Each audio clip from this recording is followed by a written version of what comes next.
Hey, so if you've ever wondered whether or not you should escrow your taxes and insurance, or what's technically called impounding taxes and insurance, this is a video for you. There's no right or wrong answer, but your best answer will be arrived at by being best informed about what it all means, what are the pros and cons, and that's what this video is about. So let's talk about this.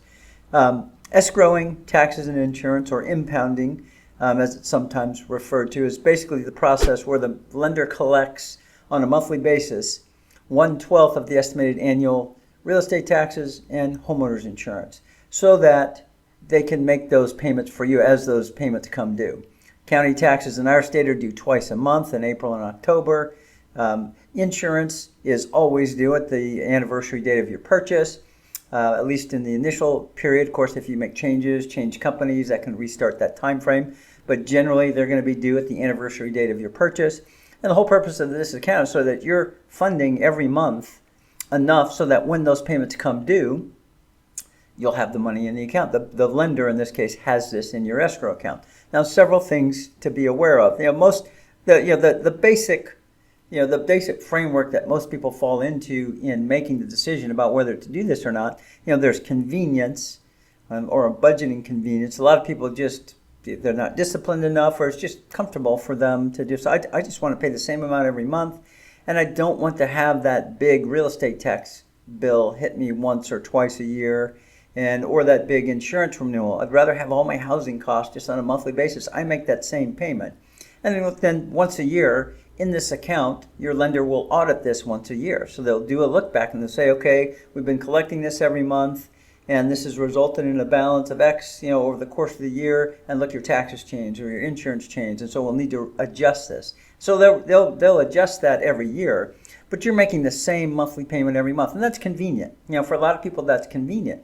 On the other side, there are people who are very fastidious about their investing and wanting to optimize the return on their money, and they don't want any of their money out there doing nothing. And so, this money is definitely doing nothing, at least in the sense of investment return. You're not earning interest on this account. And so these monies are gone. So anyway, let's talk about these things and go into a little bit more detail. First of all, I want to point out that, the amount that a lender is allowed to impound from you for the collection of taxes and insurance for the payment of those things is a federally regulated amount. The lender is never allowed to withhold more than will give them a 2-month cushion over the course of the year. And that's the whole purpose of this statement. You get this disclosure here when you go into signing the initial escrow account disclosure statement, and this is the pro forma that demonstrates that they're only collecting enough to give them that 2-month cushion. And so you see here the initial deposit escrow.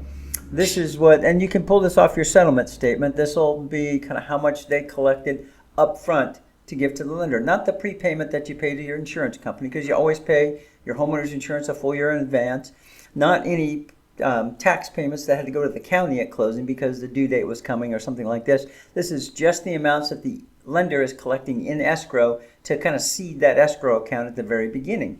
And so in this case, it happened to be $28,21.66. Now, why that amount? Well, the reason that amount, see here's the full pro forma of the year's activity. They're saying in this case, we're going to collect $742.13 a month, and we're going to put that in this impound account every month. And look, here comes April, and there's a county tax payment that's projected to be due, and we'll make that payment for you, $34.94. And, of course, the other one happens in October here, and then here's the anniversary date of your purchase that we're going to renew your homeowner's insurance. And what you see over here in this column is the escrow balance. This is the projected balance. And you can see here that if you scan down this balance here, the lowest this hits over the course of the year is $1346.14. And that doesn't just happen to be, that is exactly 2 times the $673.06. And that is the monthly escrow amount of which they're allowed to double up and have a cushion on the basis of. And so you can see this proves that they're only collecting so much up front here, and then what they plan to add every month, and then the payments they plan to make, as will allow this to drop to the lowest balance over the course of the next year, $1346.14. Now, first of all, I'm sure you guys are looking and say, what do you mean, $673.06? It's $742.13. The reason it's $673.06 is because This really functions very differently. This is mortgage insurance. Mortgage insurance is technically collected in escrow and then paid out, but it's done every month. Every month, the payment is made. You make that payment for mortgage insurance as a part of your monthly mortgage cost, and then the mortgage insurance lender sends that right away to the mortgage insurance company. The mortgage insurance company is different than the lender, and they get that payment every month, so it never affects the balance. It's just a fleet. It's really just a journal entry. They don't really actually park it there. They collect it, they pay it out on a monthly basis. And so as a result, the real cushion for purposes of this is just the things that they're collecting for purposes of payment in the future, and that's the $742 minus that $69 monthly payment. So really it's $673.06 times 2 is $1,346. And so that's how they determined how much they're going to collect up front. And then you see every month money goes in and that balance grows, 28, 34, 41, and then all of a sudden it drops to that 1346. And that's because come April, the lender has to make that $3,400 county tax payment in this case.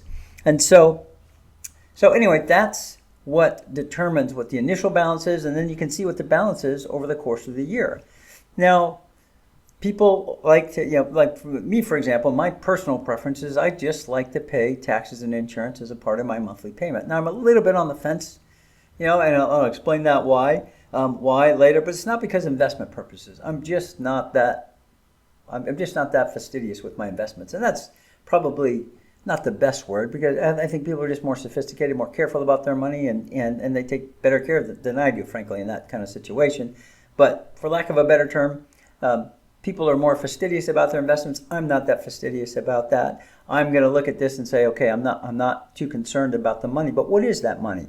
How much are you letting sit out there on a monthly basis, and how much interest are you really foregoing? And that's kind of what I've done over here. You see this column, and here I've been very aggressive in terms of assuming your money that's sitting here invested is earning 5%.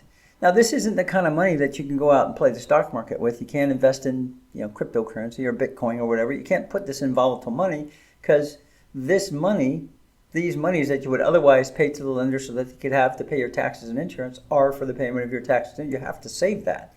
You can't just go park it in some risky investment and then potentially lose it, right? So you're going to park this at best in some very, very safe savings account, essentially. That's really all you can do with it, because you can see, there's really not much you can do, because in 3 months' time I've got to make this county tax payment. In 6 more months I've got to make this county tax payment. Then I've got to pay my insurance. And so you really are just parking it in savings somewhere. And right now, 5% is extremely aggressive for a savings account, as most of you probably know. But if you were able to park it in a savings account earning 5%, you can see I kind of calculated every month, what would that earn? $15 that month, $17 that month, $6 this month, 8 months. And of course the difference is because the balance fluctuates over time. As you make those payments, as you deposit additional funds into the escrow account, it grows. And then as you make those payments for county taxes, insurance, it goes down. It fluctuates over time. But you can see, the amount is very modest. And two things that I want to point out. One, I already noted that we're talking about a very aggressive assumption for the rate of return on a very simple savings account, which is kind of the best you can do with this. But the other thing, too, is this is a pretty high loan amount, right? This is, $673 a month that we're parking into this escrow account. That's going to be on the high end of, and then certainly people buy more expensive houses and finance larger amounts, but this is going to be, significantly above average, I would say, for the amount that's impounded on a monthly basis. And even for this scenario, aggressive rate of return assumptions and high balance that we're assuming is being deposited or held, this person earned over the course of a whole year $159 in interest. Now, I'm not sneezing at that. I'm not suggesting that I'm so rich that doesn't matter to me. That's nothing to me. But it is something where I weigh that against the convenience and also just the discipline that's needed for doing it otherwise. I don't want to have to go. If I've got a $7,000 a year county tax payment, and that's due in $3,500 increments, I don't want to be making a $3,000 a month housing payment, and then 2 months out of the year I've got to pay an additional $3,500 for my taxes. Now, simple enough, set up a savings account, do it your own way, and that's, all of that's fine and good, but for me, that's the convenience of it. I like having that stable monthly budget, and I like doing that. Same way with homeowners insurance. Homeowners insurance, every month you're putting enough in there so that when that renewal comes due a year from now, there'll be enough in there. So a couple other things to think about. Those are kind of the two basic frameworks or mindsets that people. One is just convenience. I'm not too worried about losing the money. Other people say, no, I want to make sure every dollar of mine counts, and I can earn $159 divided by 13 months. This is a 13-month period here. It's $12 a month, and that's enough for me to just want to take on that responsibility, do that on my own. A couple other things to keep in mind when you're choosing whether or not you should impound taxes and insurance. One is the cost to waive impounding. Now, most of my lenders don't charge, but many still do, for the privilege of you paying your taxes and insurance on your own, or waiving impounds as it's called. Do you want to waive impounds? Well, we're going to charge you a minimum of 1/8 of a point on your loan amount. In this case, that would be almost $900, $800 or $900 on this particular loan amount to waive impounds, for this privilege to waive impounds. So $800 or $900 additional upfront fee for the privilege of earning $159 a year if I'm doing the very best I can possibly do. So you can see quickly, if you have to pay to impound taxes and insurance, that pretty much wipes out and puts you upside down with regard to actual cost-benefit analysis of doing that. So look for a lender that doesn't charge, or just factor that into your decision, because it does cost to do that. Another thing to keep in mind is you may want to waive impounds, even though you like the convenience of it, of paying that same monthly payment and not having those big taxes come due. You may want to still waive impounds because the cash to close can be significantly lower for someone who is buying a house, financing it for the first time, and having to fund these impounds. Because you see, here in this case, you see that we had to put $2,800 additional funds into this impound account, where those funds wouldn't be required were this person waiving impound. So sometimes that money makes a difference. Now, this is just a timing difference, right? This is not a cost savings. You're going to ultimately pay the same for taxes and insurance whether you do this or not. So those funds are eventually going to be paid. But maybe you're just, you're just cutting it really close in your cash to close, your comfort level, and you just want to have that, you want to have that extra runway to save up for those other expenses. So you might want to consider doing that then. Now, what are some of the problems that can be encountered? I kind of mentioned earlier, I hinted that, I'm a little bit on the fence. I've always been, I've 100% of the time, I think, since I've had mortgages, always paid my taxes and insurance as part of my monthly mortgage payment. It's just the way I've always done it. I never really think about it that much. But there are some potential problems that you can encounter that you wouldn't encounter if you were doing it on your own. It is not that uncommon for the escrow company to make mistakes. Now, when I say that uncommon, I mean I'm 95% of the time everything works like clockwork and everything and it's fine. No problems occur. But it's every year I run into clients, and since I've been in the industry, who run into various types of problems. And one of the most common is the county and the lender get their signals crossed and payments don't get posted appropriately. And so that can happen. And that can be a real hassle. That can be a real hassle. The escrow company paid, they say they paid, they say they sent it to the county, they say they sent it to the right account. The county says, no, we never got the payment. And trying to untangle that can be a royal pain. That's just, So that is something. Same thing can happen with insurance. Same way, the insurance renewals are paid. On a monthly basis here. Notice that you're not paying you're not paying the insurance company on a monthly basis here. You're collecting enough every month so that you can have enough to pay that renewal premium when it comes due. In this case, which is right here at the anniversary date of the purchase. But sometimes that same thing can happen where the lender makes a payment, a renewal payment to the insurance company, and these are typically large national companies. The insurance company is, and monies get sent and they don't get posted properly, and so sometimes you can have those kind of issues.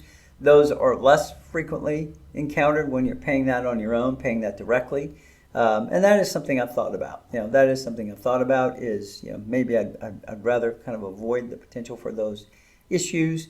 The other thing that can cause a problem is if you change insurance companies. You're not going to change county who's taxing you, but you might change insurance companies during the course of a year. You have one company and you buy a car or whatever reason, you're shopping around and you decide, hey, I'm going to switch insurance companies. Now, if you're paying those on your own, it's pretty straightforward, right? You have to pay for that new renewal premium, and you may, with that new lender, have the privilege of, if you're doing this on your own, with that new lender, you may have the privilege of setting up an installment on a monthly basis to pay that insurance cost. Or they may want you to pay it all up front. But what is going to happen is as soon as you cancel that insurance policy from the old company, they're going to refund you the difference, right? So you get the refund. And again, when you're doing it on your own, you just get the refund. You pay the renewal premium and maybe pay 100%, for the next year, and then kind of resets your term with your new lender because you bought the house in December in this case, in December in this case, but you changed insurance companies in June, so now you're on June to June. But that doesn't matter. You're doing it all outside. Whereas if you're doing this with an escrow, it's not 100% dissimilar. You're still going to cancel you're going to call your current insurance company. You're going to say, look, I'm canceling, I'm changing insurance companies. Send me a prorated refund. And they will do that, even though these funds are being collected on a monthly basis that you're paying the mortgage company for the renewal. They'll send the refund directly to you. You'll get that refund. But where you run into a problem when it's being paid as a part of your monthly mortgage payment is you don't really have the privilege of setting up an installment basis with that new policy, because the lender is going to require you to make sure you demonstrate that you have ongoing continuing coverage. So you have less flexibility then to set up that installment. You may have to pay that 100% renewal premium then at the same time. So you're getting a partial refund, a prorated refund from your old policy, but you're paying 100% on the new policy. And so it can create some temporary cash flow, a little bit of a cash flow pinch. You're putting more cash out than you otherwise would have had to do.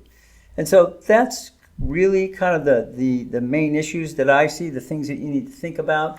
At the end of the day, it's primarily people, who just say, I like the convenience. I just want to make the same payment, especially if you're not disciplined, someone who you feel like you can trust to say, hey, no, I've got the $7,000 a year real estate tax payment, and I just don't want to have to sit there and worry about a whole separate savings account for that. I just want to pay that on a monthly basis. So you got people on that side, and then you got people who are just very keen on managing their investment, not letting their investments sit idle or waste any of the potential return value of those monies.